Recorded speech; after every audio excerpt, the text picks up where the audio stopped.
ተወዳጁ ልጅሽ እንዲመግበኝ ትለምኝልኝ ዘንድ እማጸንሻለሁ። ቅዱስ ባስልዮስ ዘቂሳርያ። በስመ አብ ወወልድ ወመንፈስ ቅዱስ አሐዱ አምላክ አሜን። ቅዱስ ባስልዮስ ዘቂሳርያ እመቤታችንን እንዲህ ይላል። ተወዳጁ ልጅሽ እንዲመግበኝ ትለምኝልኝ ዘንድ እማጸንሻለሁ። እመቤቴ ድንግል ማርያም ሆይ እሰግድልሻለሁ። የመድኃኒት እናት ሆይ በመዓልትም በሌሊትም አማላጅ ትሆኚ ዘንድ እሰግድልሻለሁ። እመቤቴ ቅድስት ድንግል ማርያም ሆይ ከእርሱ የሚገኘውን ኃይል ይሰጠኝ ዘንድ ከአንቺ ወደ ተወለደው ልጅሽ እንድትለምኝልኝ እማጸናለሁ። በመወለዱ ድኅነት የተገባሽ ሆነሻልና በሔዋን ውድቀት ሆነ።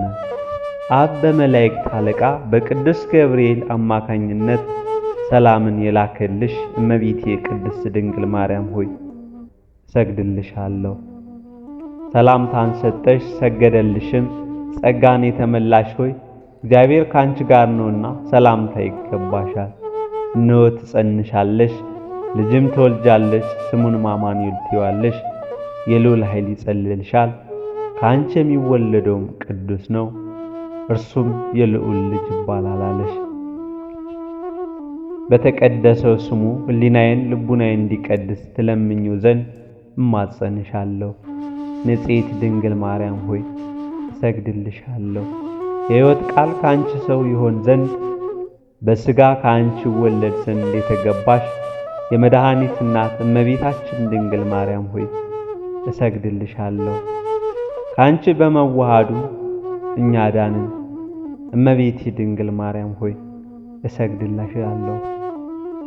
በእናታቸው ማኅፀን ሕፃናትን የሚስላቸው ከአባቱና ከመንፈስ ቅዱስ ጋርም ሁሉን የፈጠረ በማኅፀንሽ የተቀረጸብሽ የብርሃን እናት ሆይ እሰግድልሻለሁ። ረቂቅ ድንቅ ምስጢርን ዓለምንም ካለመኖር ወደ መኖር ያመጣውን እመቤቴ ድንግል ማርያም ሆይ እለምንሻለሁ። በመንፈሳዊ ልደት ይወልደኝ ዘንድ ወደ እርሱ ዓለምና አዳኝ ወደ ሆነች ዕውቀት ከፍ ያደርገኝ ዘንድ ወደ እርሱ እንድትለምኝልኝ እለምንሻለሁ፣ እማጸንሻለሁ። የሕይወት መገኛ የነገሥታት ንጉሥ የባለሥልጣናቱ ባለሥልጣን የአምላኮቻችን የአምልኮችን አምላክ በበረት ያስተኛሽው እመቤቴ ድንግል ማርያም ሆይ እሰግድልሻለሁ። አዳኝ ስለሆነው ስለ ስምሽ እንዲረዳኝ ትለምኝልኝ ዘንድም ወደ አንቺ እለምናለሁ ማልዳለሁ። አዳምንና ከእርሱ ጋር ያሉትን ሁሉ ነፃ ያወጣውን በክንድሽ የታቀፍሽው እመቤቴ ድንግል ማርያም ሆይ እሰግድልሻለሁ። በረቂቅ መመልከቱ እንዲመግበኝ ከሰይጣን መሰናክልም እንዲያድነኝ ትለምኝልኝ ዘንድ እለምንሻለሁ፣ እማጸንሻለሁ። ዓለማትን ሁሉ ለሚመግበው ጡትሽን ያጠባሽው የመድኃኒት እናት እመቤቴ ድንግል ማርያም ሆይ እሰግድልሻለሁ። የሰማይ ኃይላት የሚመግቡትም ከእርሱ ነው። ነፍሴም በፈቃዱ ከጸጋው የመግባት ዘንድ ወደ እርሱ እንድትለምንልኝ እማጸንሻለሁ። እመቤቴ ድንግል ማርያም ሆይ ተወዳጁ ልጅሽ እንደ ፍጹም ፈቃዱ እንዲመግበኝ በየጊዜው በየሰዓቱ አማላጅ ሁኚ።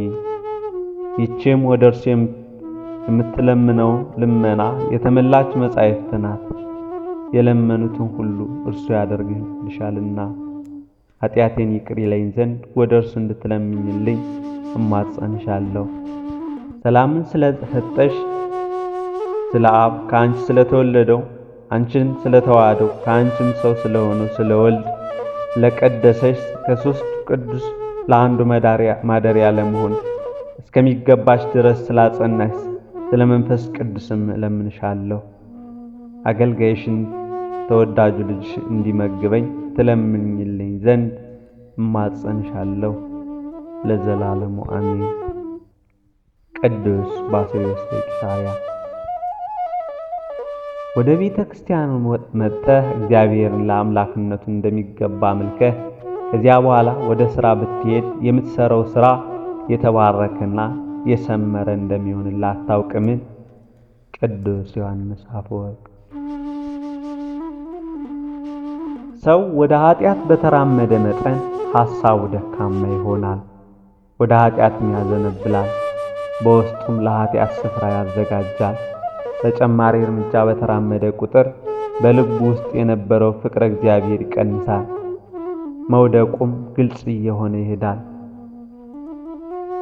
ስለዚህም በመጽሐፍ አንቺ ወራዳ የባቢሎን ልጅ ሆይ ሕፃናቶችሽን ይዞ በዓለት ላይ የሚፈጠፍጣቸው የተመሰገነ ነው ተብሏል። መዝሙረ ዳዊት ምዕራፍ 136 ከቁጥር 8 እስከ 9። የባቢሎን ልጅ የምርኮ ሀገር የተባለ ኃጢአት ነው። ልጆች የተባሉት ፈቃደ ኃጢአታቸው ናቸው። እነዚህ ልጆች የተባሉ ፈቃደ ኃጢአት የሚፈጠፍጣቸው ዓለት የተባለ ኢየሱስ ክርስቶስ ነው። ስለዚህ ኃጢአትንና ፈቃዳቱን ሁሉ በክርስቶስ አጋዥነት የሚቋቋምና በአእምሮ ሲታሰብ ጀምሮ ኃጢአትን የሚጠላ እርሱ ሰው ብፁዕ ነው። ብፁዕ አቡነ ሽኖዳ ሳልሳዊ።